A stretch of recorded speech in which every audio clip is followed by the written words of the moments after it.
Amis, on se retrouve à quelques jours de Tisha B'Av, le 9 Av. On est aujourd'hui dimanche et le jeûne du 9 Av rentre mercredi soir jusqu'à jeudi soir. Et donc on a décidé, Eric et moi, de prendre un texte très connu, qui est bien sûr un texte métaphorique. Quand je dis métaphorique, ça ne veut pas dire que l'histoire que l'on va lire n'a pas existé. Mais c'est bien sûr une histoire qui cache en elle, on pourrait dire, le modèle de ce qui a amené la destruction du deuxième temple. Il ne faut pas prendre l'histoire en tant que telle comme si ce n'est que à cause de cette histoire-là. Cette histoire, encore une fois, est un modèle qui nous permet de mieux comprendre quelle était la situation à ce moment-là et ce qui a amené finalement la destruction du deuxième temple, la haine gratuite, etc.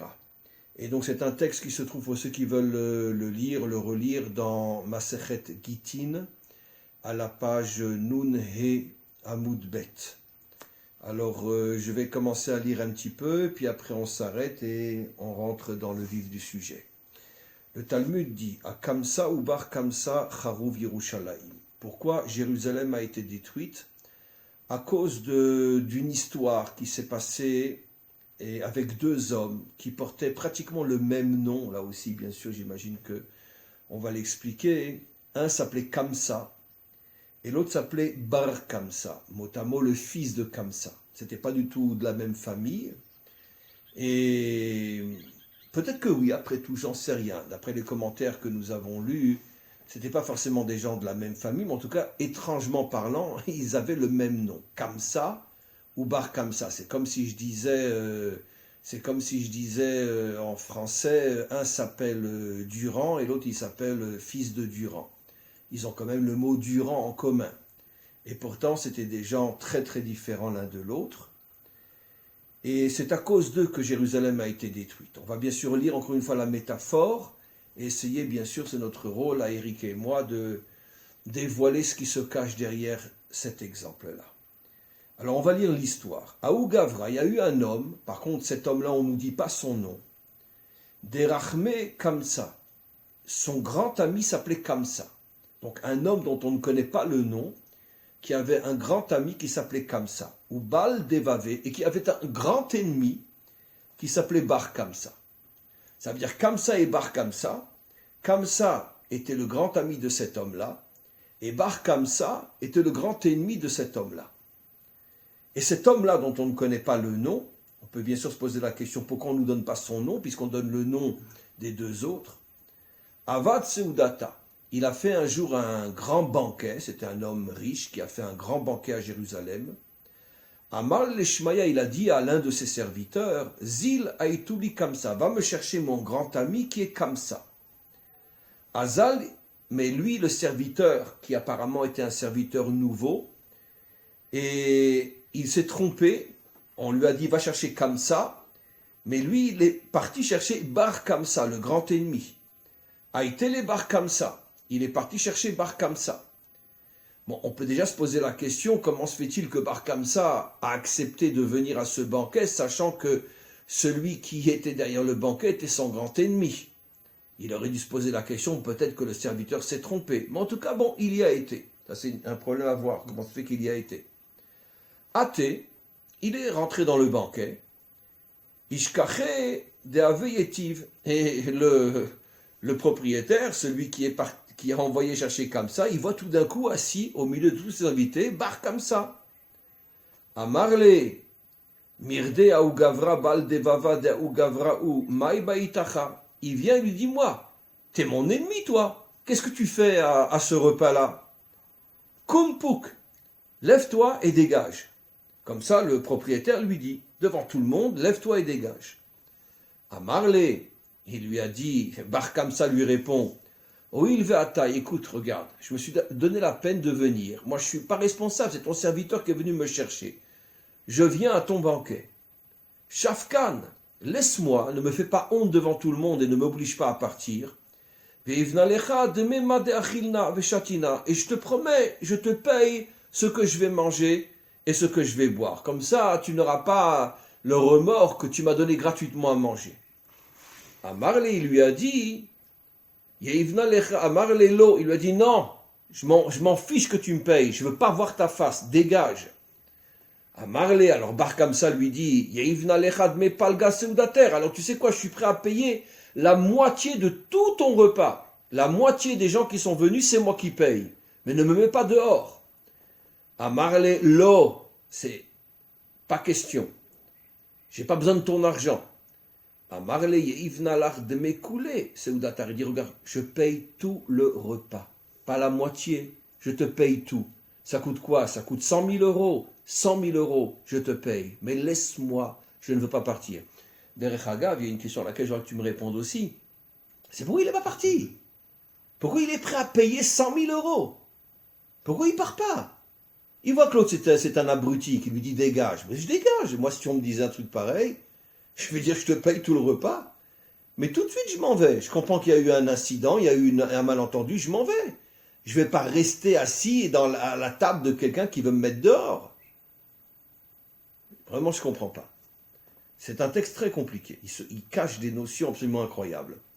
À Marley, alors il lui dit, il lui a dit, Lo, je ne veux pas que tu me payes tout le repas. Il l'a pris de force et il l'a jeté dehors. Amar, celui qui s'est fait mettre dehors, il a vu que dans ce banquet, il y avait beaucoup de rabbanim qui étaient invités eux aussi. Beaucoup de rabbanim, il y avait toute une table où il y avait tous les rabbanim, enfin une grande partie des rabbanim, donc des raves de Jérusalem qui étaient là. Et il s'est dit, comment se fait-il que tous ces rabbins qui ont vu la honte qu'il m'a infligée, Velo Machoubé, il n'y en a pas un qui s'est levé pour dire à cet homme-là, mais arrête, il est là, ne lui fais pas honte, en plus il est prêt à payer tout le banquet. Aucun s'est levé, ils ont tous fait semblant que, bon, ils n'ont pas vu. Vive les rabbins. Shma miné, de là, je comprends, dire Bar Kamsa, qu'Anichaleu, que finalement, ils sont d'accord avec ce qu'il m'a fait, puisque personne ne s'est levé pour s'opposer. Qui ne dit mot consent.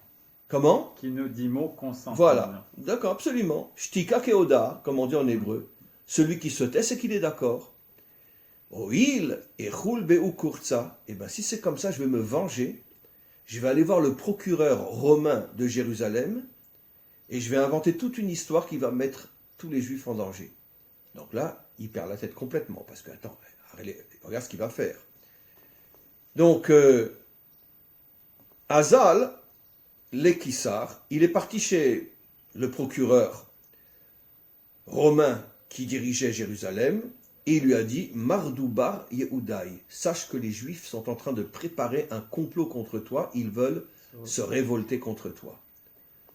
Le procureur s'est méfié, lui a dit, Mi Omar, d'où tu sais ça? Amar le Shadar le Kurbana, Chaziti me Karvinle, je vais juste, on va s'arrêter là, et dire, tu sais quoi, regarde, envoie-leur en ton nom un sacrifice au temple, et tu verras qu'ils ne vont pas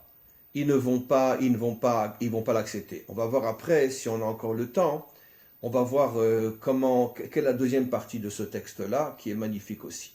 Et pour l'instant, on va s'arrêter là, et on a donc plusieurs questions, je les pose, et c'est toi, Larchon, qui va ouvrir l'eau.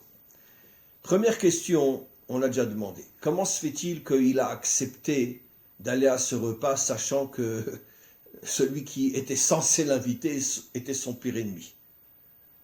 Deuxième question, on l'a déjà posée aussi. Comment se fait-il que, après que l'autre lui dit dégage, il s'entête à vouloir rester au point même d'être prêt à payer tout le repas, des dizaines de milliers d'euros? Pourquoi? Pour faire plaisir à son ennemi, pour uniquement qu'on ne le fiche pas dehors, devant tout le monde. Et troisième question, comment se fait-il que les rabbanim n'ont pas réagi? Et quatrième question, et dernière question, il a quoi?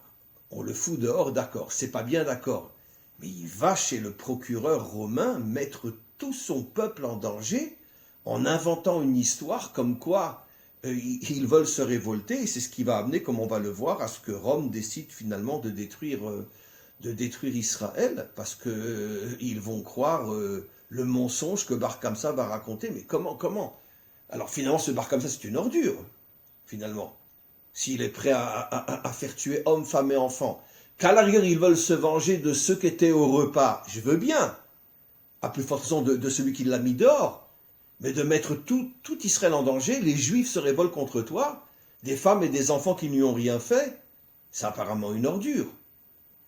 Comment tu vois cette histoire-là? Elle est vraiment très, très, très cachée, elle est vraiment très compliquée. Très compliqué, effectivement. Peut-être sur la première question, comment se fait-il qu'il accepte d'aller au banquet? J'avais lu un commentaire sur le fait que le seul personnage de toute la Torah dont on nous donne explicitement la date de sa mort, c'est Aaron à Cohen. On dit il est mort le 1er Av, le premier du mois de Av. Alors que pour tous les autres personnages, on déduit quand est-ce qu'ils sont morts. On le sait de la Torah orale, mais pas la Torah écrite. Voilà, mais dans la Torah écrite, il n'y a que Aaron dont on donne la date de la Ptira. Et c'est Dafka, le Rosh Chodesh Av. Il disait que quel est le rapport, pourquoi est-ce qu'il est mort Dafka le premier jour du mois de Av, donc notre mois, le mois de la destruction. Exactement. Parce qu'il est caractérisé par le fait d'aimer la paix et de faire régner la paix entre l'homme et son prochain, le mari et sa femme, etc. Ah, Vatrinam, l'amour gratuit, le contraire de la haine gratuite. Exactement. Et alors, quel rapport? Comment est-ce qu'il faisait? On nous dit pour réconcilier deux hommes, il allait chez l'un et chez l'autre et il disait à chacun, tu sais, celui qui est ton ennemi, avec lequel tu es fâché, il aimerait bien faire la paix avec toi, il regrette tout ce qu'il t'a fait. Alors que c'était pas vrai. Il inventait l'histoire. Il inventait l'histoire, effectivement. Il disait à chacun, il racontait cette histoire, et donc chacune des parties, finalement, après, se rapprochait de l'autre, et comme ça... Chacun croyait que l'histoire était vraie. Quoi. Exactement. Il disait la même chose aux deux, que l'autre veut faire la paix. Voilà, et il m'envoie te le dire. Voilà. Donc peut-être qu'ici, c'est un remède de l'approche de Aaron Cohen, puisque finalement, celui qui était bar comme ça reçoit une invitation, et il se dit, bon, peut-être que l'autre a finalement regretté, et il veut faire la paix. Donc je vais me rendre à son banquet, parce que c'est peut-être sa façon. Alors ça veut dire qu'au départ, il a un très bon fond. Ton inspiration est extraordinaire.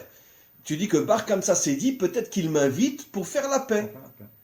Alors, mais pourquoi il termine avec une réaction à ce point criminel? C'est ça. On en avait déjà une fois parlé, c'est-à-dire que l'amour et la haine sont très très proches. Évidemment, il a eu un espoir de se réconcilier, et non seulement il ne s'est pas réconcilié, l'autre n'a pas accepté, mais il lui a fait honte devant tout le monde en public, etc. Donc la réaction a été extrême dans l'autre sens.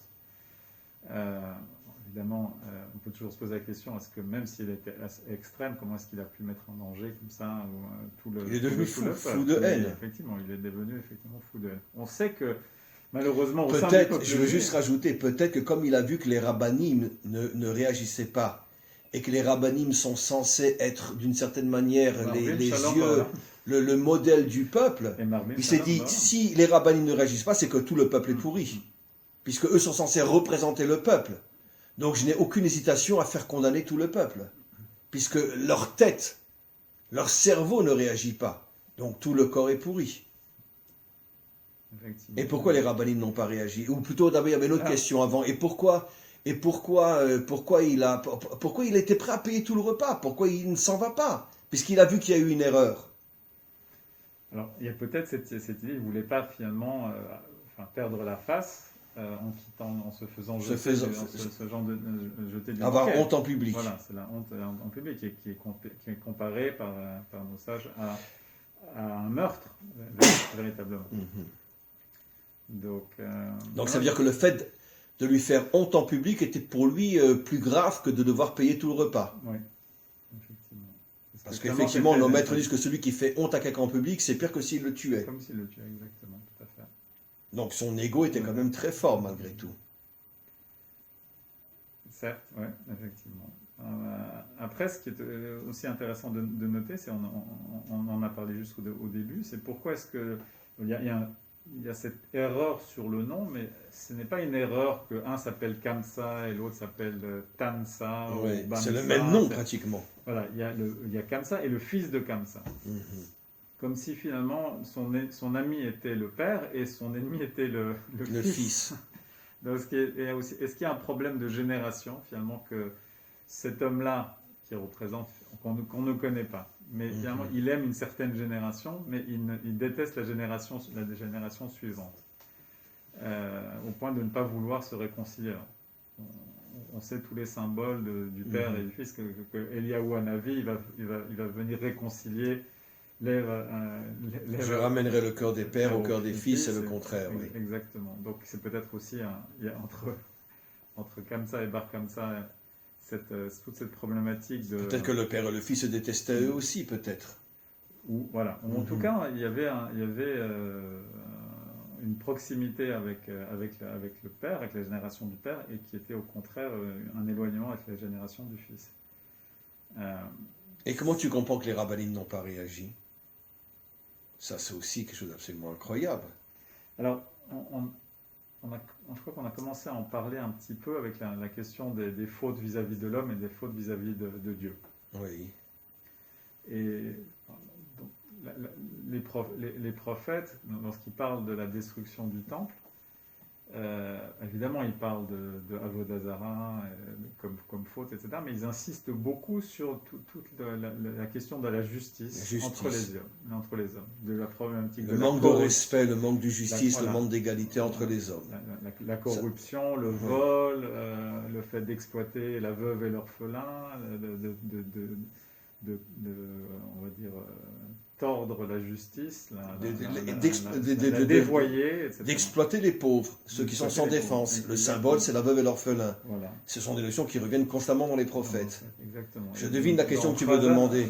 Dans la Shabbat Razon, dans la on vient de le lire, ce Shabbat-là. Voilà, qu'Israël sera sauvé par la justice et la tzedaka.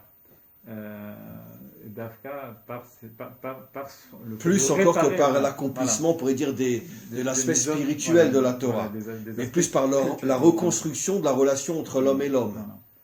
Et il y a cette tendance, c'était peut-être une des explications de la problématique des Meraglim avec la destruction du temple, c'est que pour des hommes qui sont des hommes spirituels, c'était le cas des Meraglim, et qui étaient des rachés Israël, l'accent est vraiment mis sur la relation entre l'homme et Dieu, mais on le voit, et c'est malheureusement quelque chose de trop fréquent,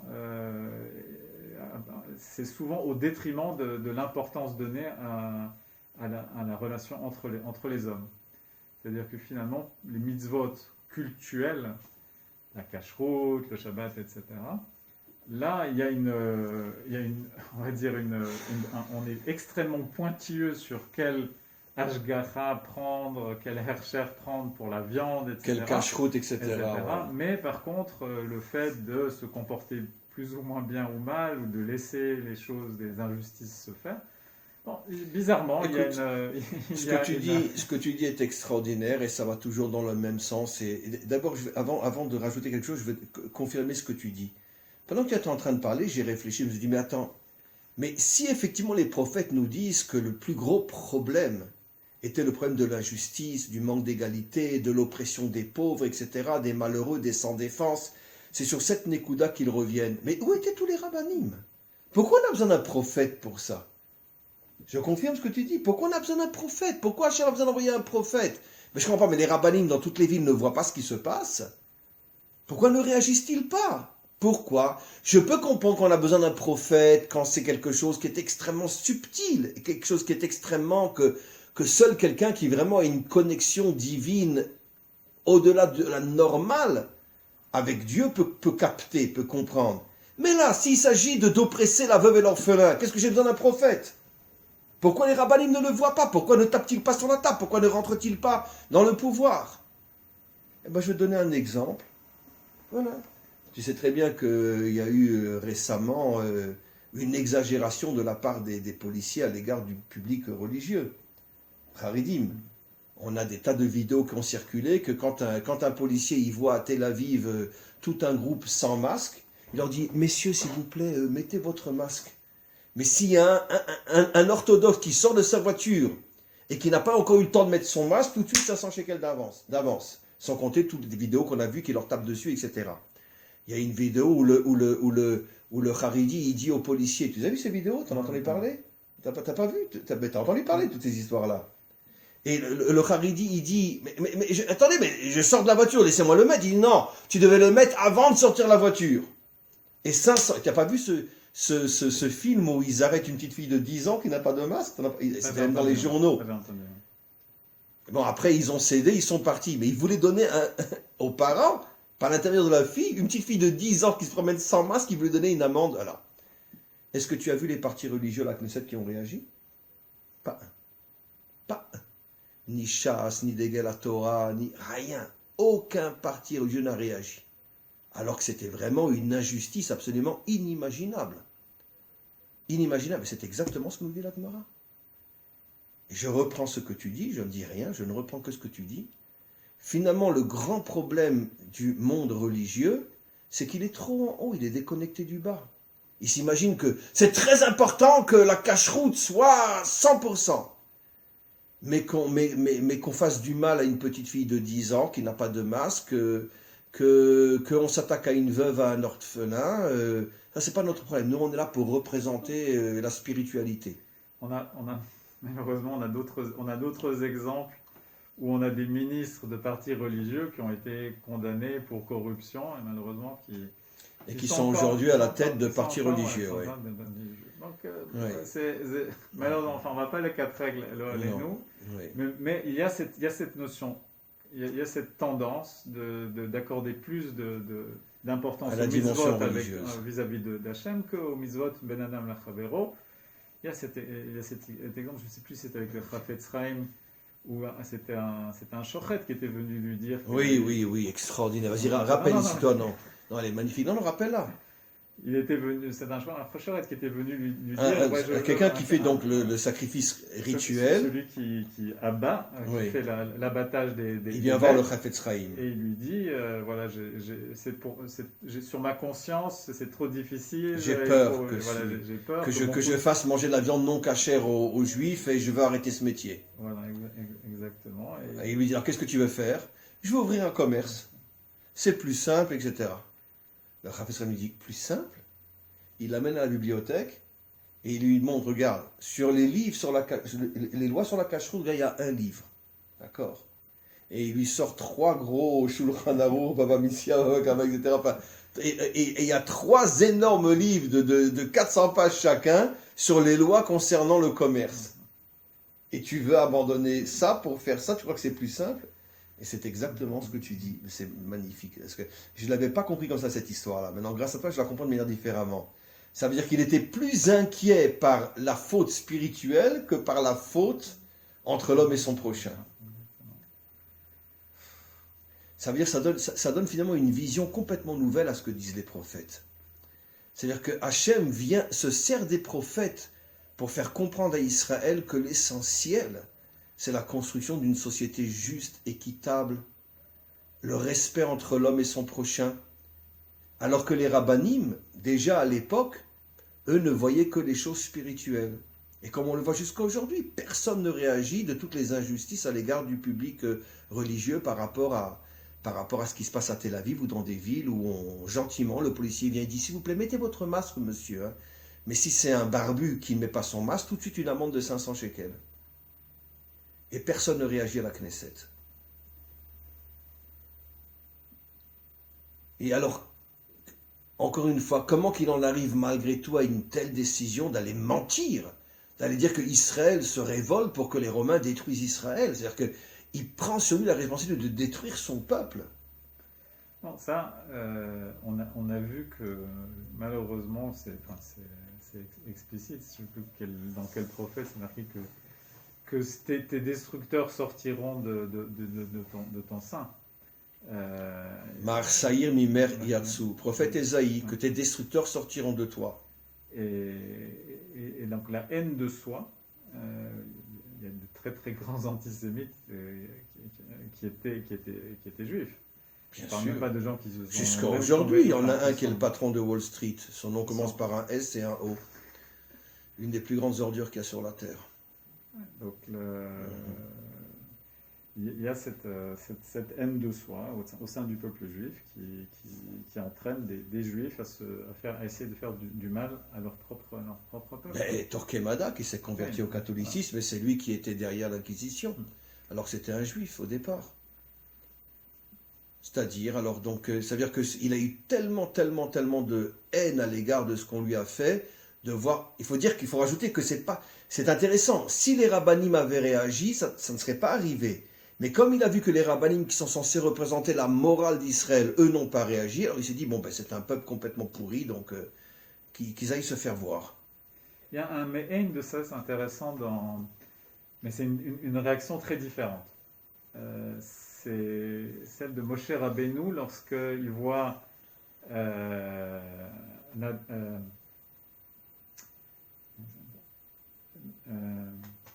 Aviram Et Dathan et Aviram. Dathan et Aviram se disputer, Oui. et il veut les séparer. Et ces deux se retournent contre lui en disant tu vas nous tuer comme tu as tué l'Égyptien. Oui. Et ils vont le dénoncer à Pharaon. Oui, ils vont le dénoncer à Pharaon, exactement comme lui. Et Moshe dit Noda Adavar, et le commentaire, je ne sais pas si c'est Rashi. Maintenant je comprends pourquoi mon peuple souffre tellement. Comme si finalement, la délation. En se comportant comme ça, maintenant je comprends qu'il soit descendu en exil. Donc il y a aussi cette déception de la part de Moshe, mais il n'y a pas évidemment cette réaction contre le peuple. Qu'est-ce qu'il fait? Il s'enfuit, il abandonne, si on veut, le peuple à son sort, déjà pour sauver sa vie. Il y a une idée très intéressante, je crois, ramenée par Manitou, comme quoi il voulait refonder le peuple à Midian. Mais ça, c'est un autre sujet. Mais en tout cas, ce Bar Kamsa n'est pas le premier à avoir été déçu du niveau moral d'Israël. Seulement, sa réaction n'a pas été celle de quelqu'un comme Moshe Rabbeinu qui, malgré toutes les déceptions, n'allait pas faire du mal à son peuple. Lui, il a effectivement disjoncté, si on veut. Non, mais par contre, on peut comparer Bar Kamsa à Dathan et Aviram. Bar Kamsa a été humilié, Dathan et Aviram ont été humiliés par Moshe, humiliés, comme ça ils l'ont vécu.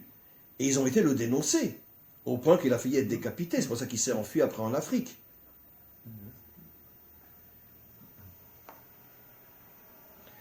On va voir la deuxième partie de l'histoire. Alors, il faut qu'on arrive à tirer un enseignement fort qui nous permette, nous, de nous construire par rapport au jour qu'on est en train de vivre maintenant et bientôt le 9 Av.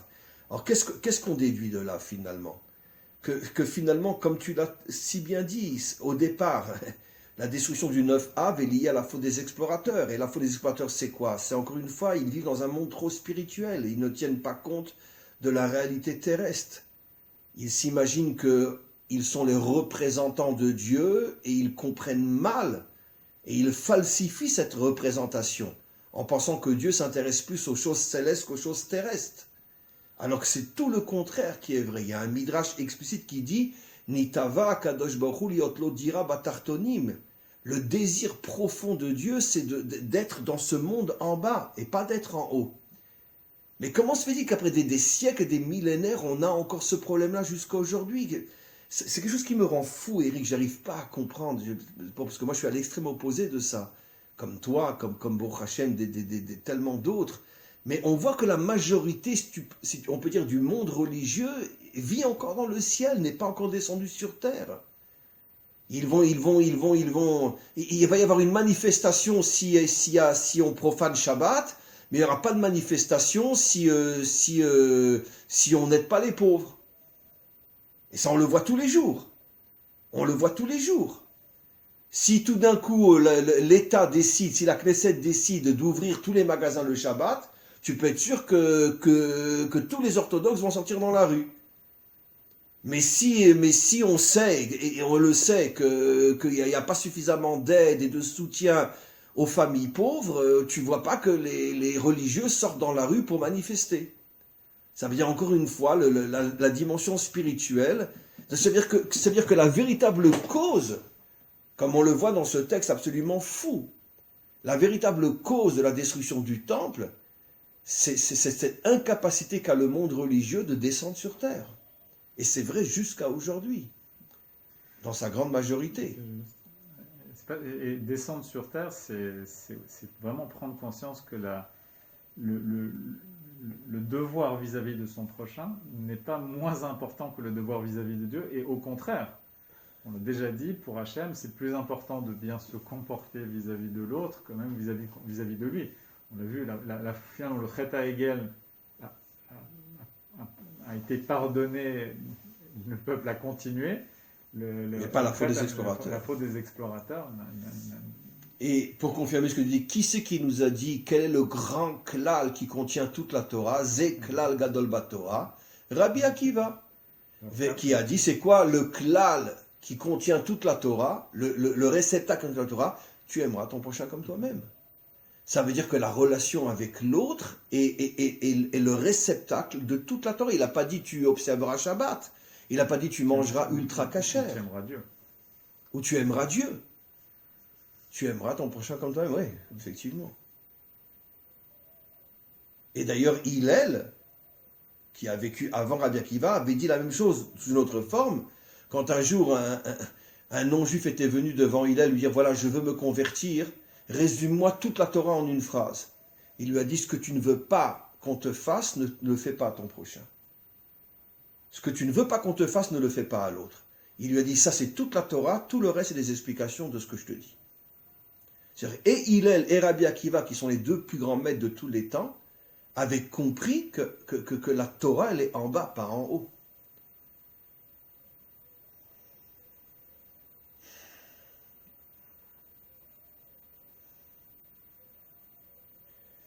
Ouais, bon bref, je vais le dire à l'Ashkenaz, on est mal barré, quoi.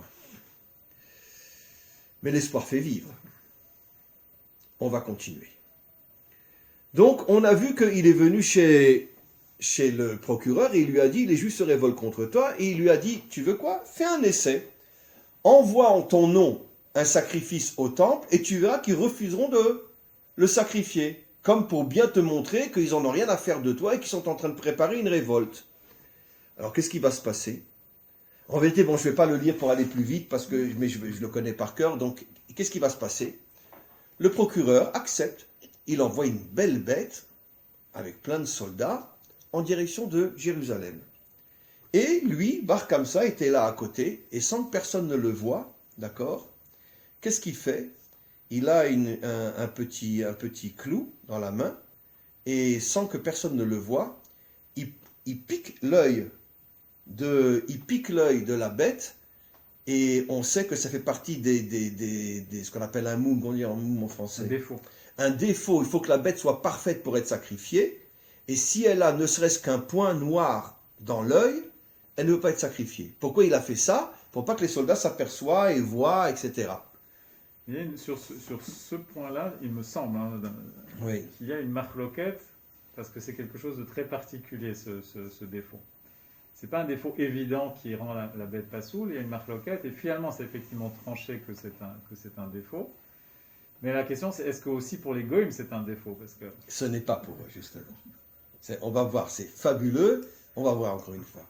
Cette histoire est fabuleuse. Donc, les soldats n'ont rien vu, ils apportent la bête, et chaque bête, avant d'être sacrifiée, doit passer un examen. Comme aujourd'hui, le corona, tu rentres dans un magasin, on te prend la température pour savoir si tu n'as pas la température, et dans ce cas, tu ne peux pas rentrer, on suppose que tu es malade. Ils font l'examen, et tout d'un coup, oh, il y a un point noir dans l'œil. On ne peut pas accepter la bête. On ne peut pas accepter la bête.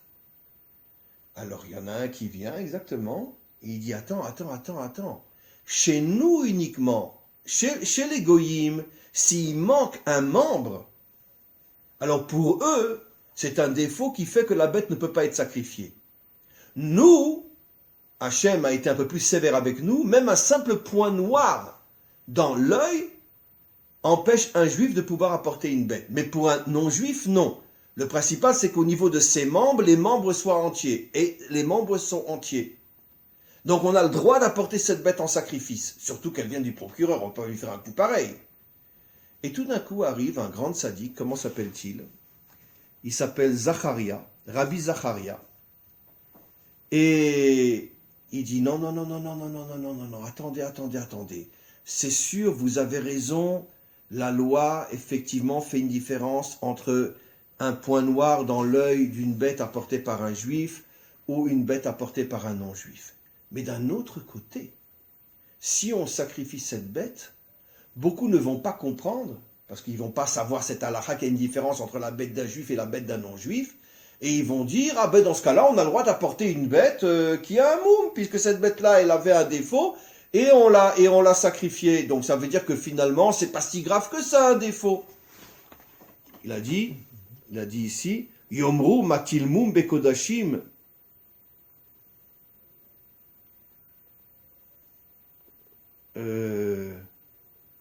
Amar li Rabbi Zacharia ben Afkulos. Yomru ba'alimumim krivim legabe mizbear. Savour les miktele. De l'olizil velima. Ah oui, alors. Ils ont compris, donc lui il leur a dit non, on ne peut pas sacrifier cette bête parce que le grand public, lui, n'a pas toute cette connaissance et toute cette finesse dans la halacha, dans la loi juive, et ils vont dire si on peut apporter cette bête, ça veut dire que même une bête qui a un vrai défaut, on peut l'apporter aussi. Et on va y avoir une pagaille, et ils vont tous venir avec des bêtes pleines de défauts, ça va être la pagaille au temple. Et va savoir si dans l'erreur, on ne va pas en sacrifier une, ce qui est très grave. Alors, ils ont interrogé Bar Kamsa. Ils lui ont dit, dis-moi, c'est toi qui as fait ça, hein? Parce qu'on ne peut pas croire que le procureur ne va pas nous envoyer la plus belle de toutes ces bêtes. C'est toi qui as fait ça, hein? Et finalement, il a avoué. Alors, ils ont dit, eh bien, c'est comme ça, on ne va pas sacrifier la bête, mais comme maintenant, on voit que toi, tu essaies de compléter contre nous, on va te tuer, pour pas que tu retournes chez le procureur et que tu dises, tu vois, ils n'ont pas sacrifié ta bête, hein, tu vois, hein, sans bien sûr lui dire que c'est toi qui as fait un point noir dans son œil. Et lui, Rabbi Zacharia, il réintervient, il dit, non, on ne peut pas tuer Bar comme ça, c'est pas possible, c'est pas parce qu'il a fait un défaut dans la bête qu'il mérite la mort, donc il faut le laisser vivre. Et finalement, il a laissé vivre, puisque c'était un petit peu, on pourrait dire, le grand maître du temple, et finalement, qu'est-ce qu'on a fait? On a, à cause de Rabbi Zacharia, on n'a pas fait le sacrifice. Et lui, Bar Kamsa, comme on l'a pas tué, il est retourné chez le procureur et il a dit, tu vois, j'avais raison, tu vois, ils ont pas sacrifié ta bête, ils sont révoltés contre toi. Et qu'est-ce que conclut la Gemara? À cause de l'extrême humilité de Rabbi Zacharia, le temple et Jérusalem ont été détruits. Pourquoi? Regarde ce qu'il dit. Il dit, Amar Rabbi Yochanan, Anvatanuto shel Rabbi Zacharia, Irchiva et beteinu, vesarfa et echalenu, viglitenu me'artzenu. À cause de ce rabbi-là, le temple a été détruit, et on a été brûlé, détruit, et on est parti en galoute. C'est incroyable. Moi, je dis franchement, Eric, quand je lis, je deviens fou. C'est pourquoi je deviens fou. Parce que je me dis, mais avec quelle clarté, avec quelle honnêteté, avec quelle puissance nos maîtres nous révèlent la vérité vraie sur les véritables causes de tous nos malheurs. Et jusqu'à aujourd'hui, la majorité ne le voit pas. Finalement, qui c'est qui a amené 2000 ans d'exil en passant par Auschwitz et Treblinka? Rabbi Zacharia. Pourquoi? Parce que son excès de zèle, son excès d'humilité, pourquoi on appelle ça de l'humilité? Parce qu'il veut absolument hyper bien faire. Ah non, on n'apporte pas la bête, de peur qu'après on va confondre entre la bête d'un juif, la bête d'un non-juif. Ah non, on ne tue pas Bar comme ça, parce qu'il ne mérite pas la mort, parce que c'est lui qui a fait un défaut dans la bête. Bon bref, tu veux tellement être super juste, que tu as amené, d'accord, la destruction de millions de juifs depuis 2000 ans. Encore une fois, un excès de religiosité. C'est la folie.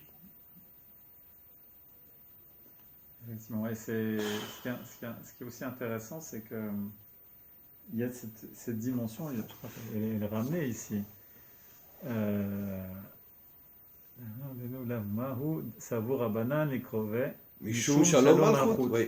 Au départ, les Rabbanan voulaient apporter cette bête pour ne pas rentrer en conflit avec le procureur. Surtout que, encore une fois, ce défaut n'est pas considéré comme un défaut quand la bête est apportée par un non-juif. On regarde seulement si les membres sont entiers. S'il n'y a pas un doigt qui manque ou un bout d'oreille qui manque. Mais Shalom Malchut. Il y a une dimension politique qui échappe complètement à ce Rabbi Zacharia. Son excès de religiosité. Alors qu'il y a une problématique concrète. la problématique de faire ce sacrifice pour ne pas fâcher le procureur, de tuer Bar Kamsa, même si selon le Din Torah on ne peut pas le tuer. Ça c'est d'ailleurs c'est le tafkid du Melech. Le Melech, lui, il a la possibilité de mettre à mort quelqu'un, même si selon le Din Torah, même s'il n'y a pas eu d'avertissement, il n'y a pas forcément eu de témoins, etc. Le Melech peut prendre ce genre ça c'est le Din Melech. Évidemment, c'est ce qui manque à Rabbi Zecharia. Cette dimension politique, concrète.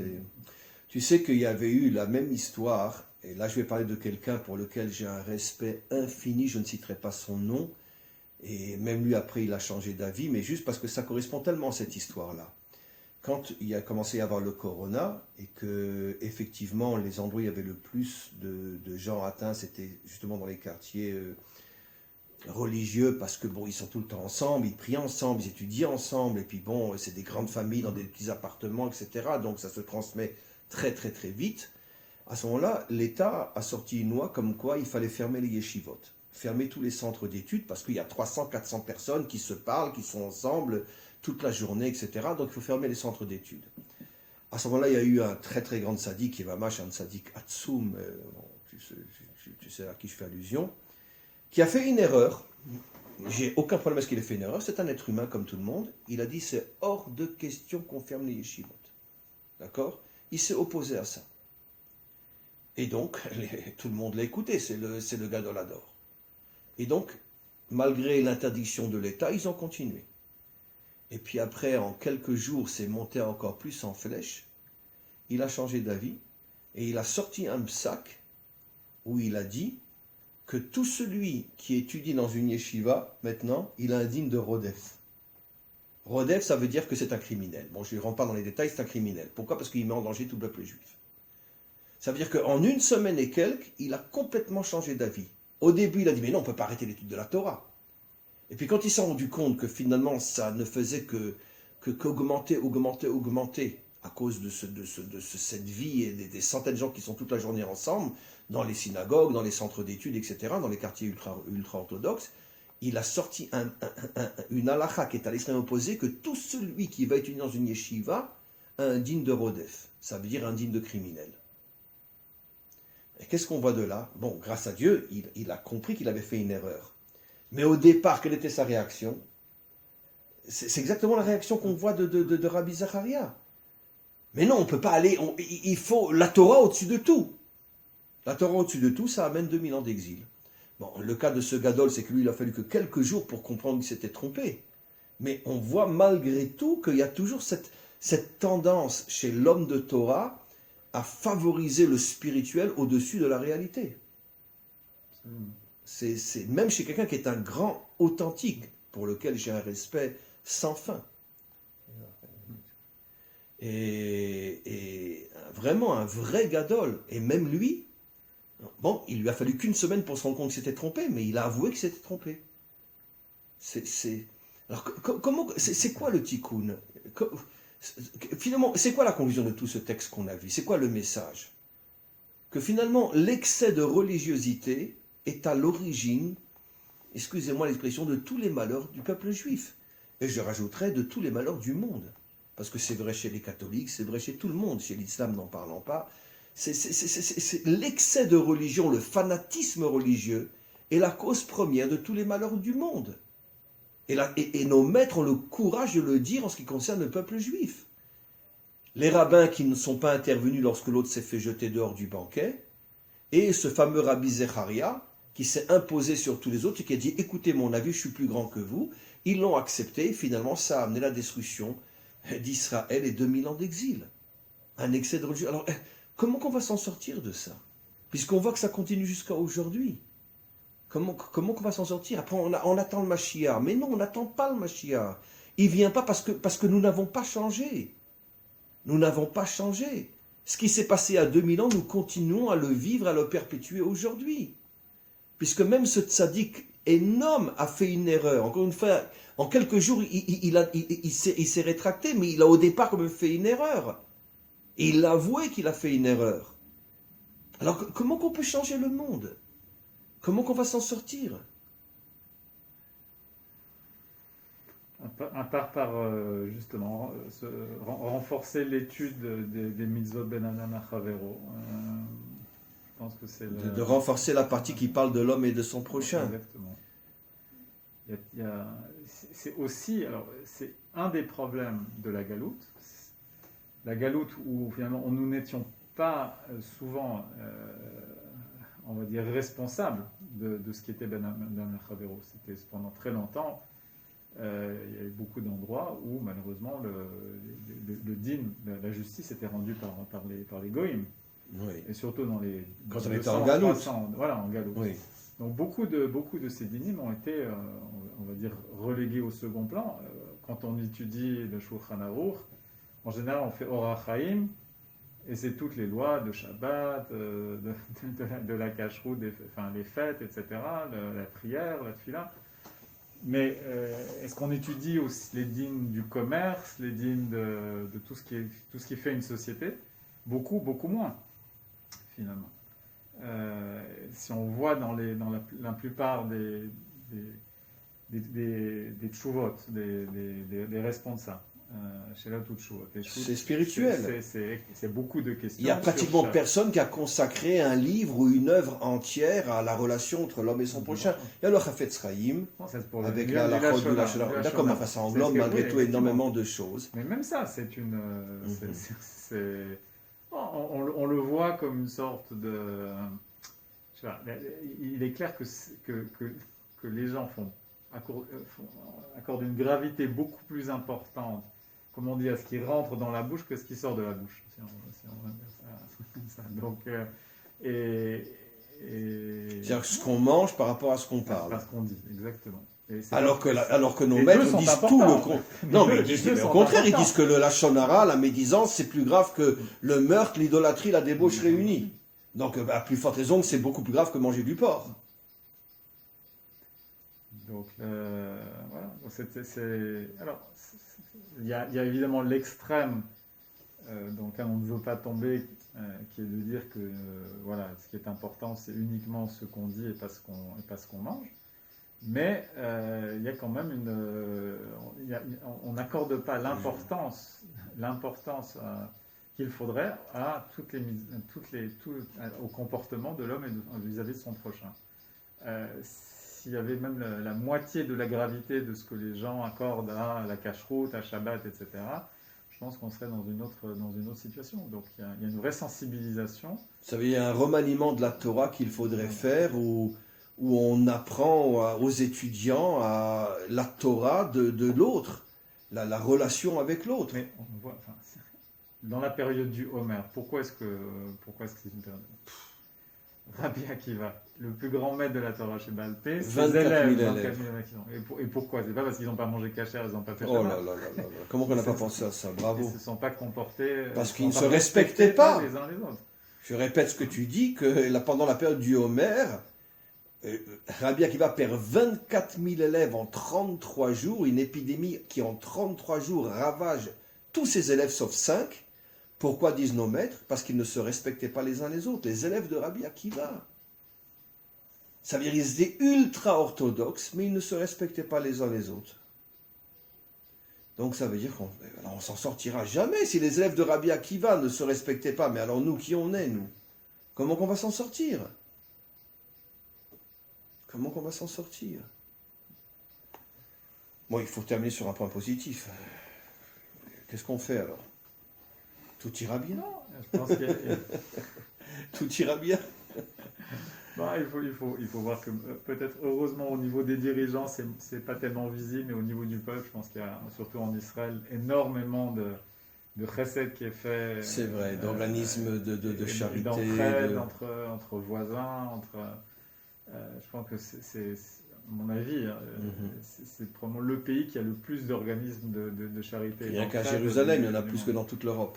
Donc, c'est ça. C'est-à-dire, souvent, aujourd'hui, les dirigeants ne montrent pas forcément le bon exemple, mais bon, heureusement, le peuple est mieux que ces dirigeants. Donc, encore une fois de plus, la conclusion, et là je l'accepte complètement, c'est que la délivrance ne se fera pas ni par les dirigeants spirituels, ni par les dirigeants politiques, elle se fera par le peuple. C'est le peuple qui va nous sauver. Parce que finalement, le seul qui véritablement vit authentiquement la vraie Torah, c'est le peuple. Les autres, non. Tov, merci beaucoup Eric. Merci beaucoup et on se retrouve la semaine prochaine, si Dieu veut. On sera déjà après Tisha B'Av et bon. Bon, mais il faut être optimiste. Hein. Absolument. Moi, je suis ashkénaze, donc c'est très difficile. C'est très, très difficile. C'est très difficile. Mais j'y arriverai. Hein. Que des bonnes choses. Amen.